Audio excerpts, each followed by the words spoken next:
as part of the organization known as Frank About Women, I'd like to tell you a little bit more about Frank About Women. We are a 14-year-old consultancy that started within MullenLowe, really based on a need to better market and better engage with women in the marketplace. Since we started 14 years ago, we have great insights, case studies, and data that we can share with any of our clients that show trending information over time. Now, why should that matter? Well, it's predicted that women will control 2/3 of the global economy in the next decade. That's pretty important. I mean, in the US alone, we make at least 85% of the household purchases, and that really equates to about $2.1 trillion in spending power. So brands better get on board with women or risk getting left behind.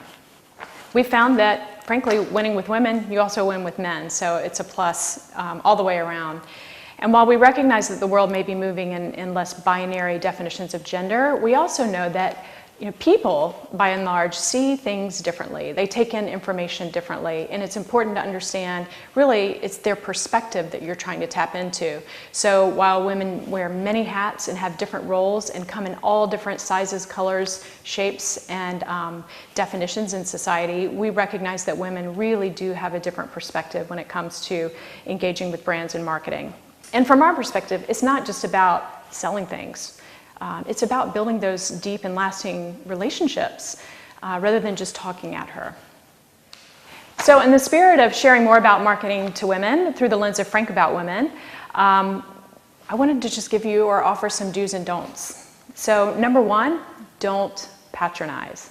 And there are, classic example, there are no female colors. Let's just, by all means, leave pink washing on the side of the road. There's no need for that. And I think there's no better example than the recent Bic for Her launch. You may have seen it. It's a series of pens that come in pink. And no doubt, someone smart in a meeting somewhere said, hey, you know what? We need to sell more pens. I mean, that's a legitimate business challenge. Someone else probably said, you know what? I know who uses pens, women.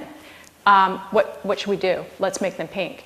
And some people in the industry might look at all the press and all the commentary that was generated around that launch and say, you know what, any conversation or any talk value is good, but I don't think in this case that Bic built any long-term loyalty or really moved a lot of extra product.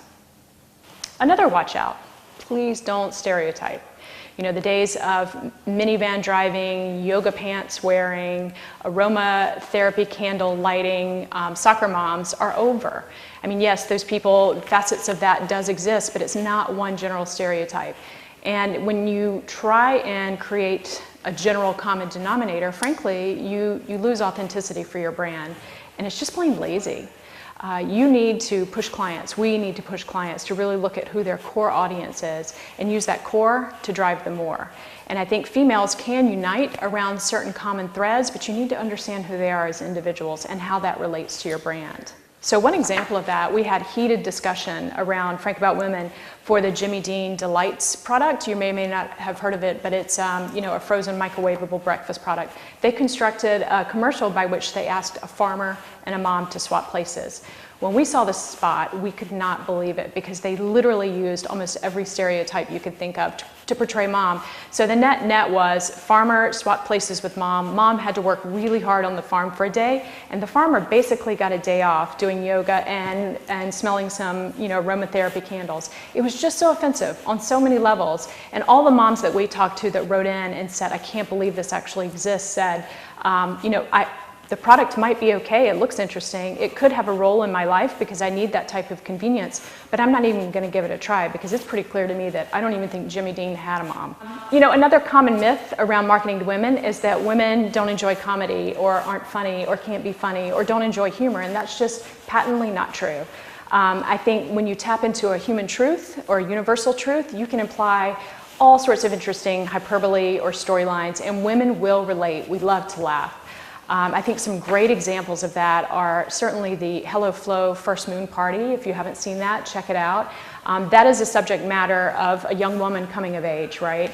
And the brief literally could have said, let's use hushed tones and soft lighting, and let's use some analogies of flowers blooming to tell this story and all sorts of vagaries. But they went straight at it, and they really tapped into some true tensions between mom and daughter during that time in her life, and brought it to the surface with just the most impressive use of humor. And I think everyone could relate, and it's been a successful case for that brand. YouTube says that it's a great case for them as well, in having generated over 25 million views. So a subject matter that most people don't want to talk about, they elevated and really made it funny and interesting. Another great case is Similac's motherhood video, and it really was an effort to end mom wars. So if you think about all the debate certainly placed on moms in terms of best practices and how you're going to feed and grow your child from a very young age, it's a heated topic, and moms can get pretty defensive about their own decisions, and it's because the culture at large puts so much pressure on them to get everything right. But Similac took another stance, which was really interesting for me to see, because they actually are a competitor to breastfeeding when you think about it. But within this video, they really tried to identify those cultural tensions, put them on a stage so that moms could actually see that there's no point and that they should really be supporting one another. But they did it through the use of humor. And in fact, they took those stereotypes and flipped them on their heads. So it worked in their favor. That's another great example of just using humor to diffuse a sensitive subject matter. And while I could talk about all the different do's and don'ts for marketing to women and all the subtleties that go along with that, I just wanted to give you one more sort of nugget, and that's really be responsible. And that can cover a lot of topics, but for now, I want to just share one interesting story. Just recently, we came across some ads from a very large European retailer, very successful, and frankly, they get a lot right within their marketing.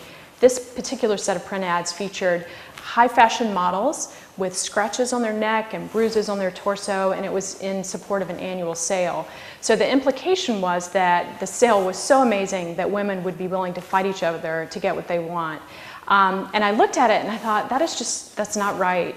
And I had a great conversation with one of our male art directors here, who's an esteemed colleague, and he said, yeah, but it's funny. And I kind of looked at him, and he said, but I guess we shouldn't show things like that because of domestic violence. And I said, well, yeah, sure, that's a very important subject that's not funny.